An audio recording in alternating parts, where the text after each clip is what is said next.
Washington's weighing landmark crypto legislation during what's been dubbed Crypto Week. Digital assets have been surging thanks in part to those regulatory prospects, with Ether ETFs seeing a record-breaking 726 million in daily inflows. I want to get out to Kristen Smith, Solana Policy Institute president, and this is the bit that I'm trying to understand. It is Crypto Week, and there seems to be a lot of excitement, and that excitement alone is driving inflows into various places and trading activity across the world of crypto. Is that a good rationale, Kristen?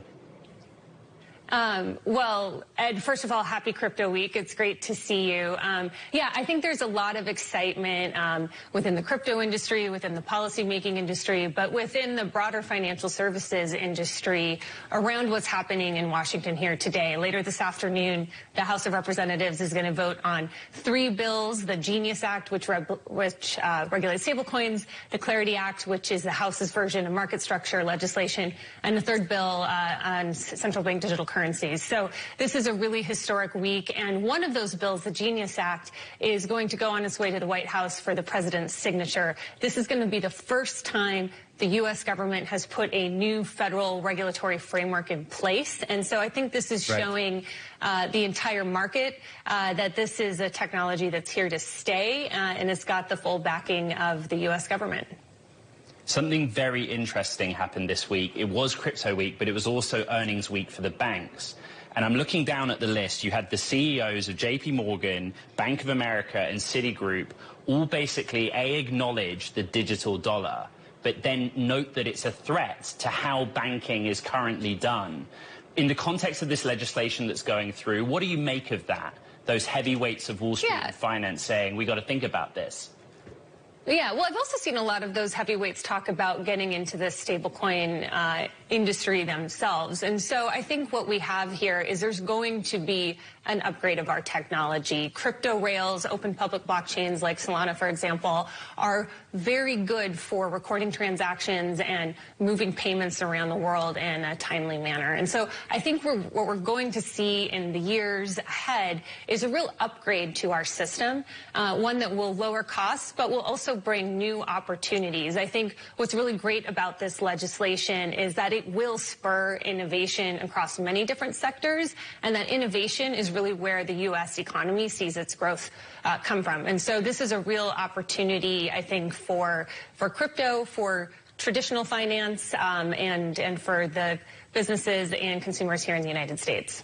Kristen, you've been involved in different roles in advocating the industry's position to government and to regulators. What does this moment represent? If those different pieces of legislation get done and dusted, how significant is that for what you've been trying to work on in recent years?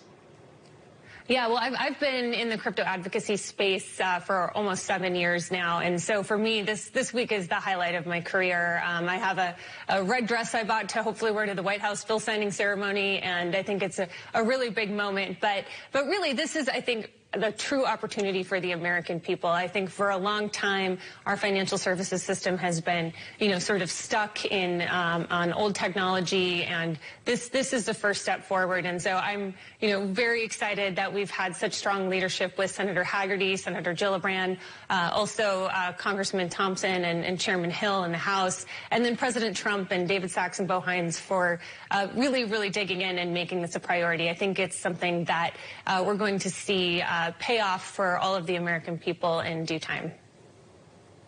There was discussion that I had with David Sachs in the last couple of weeks or few weeks about the bipartisan nature or not of the legislation. So if we take the Genius Act and stablecoin, for example, there were things that the Democrats wanted in there that ended up not being. From the Solana Policy Institute's perspective, did you get what you felt was needed in the content of that bill?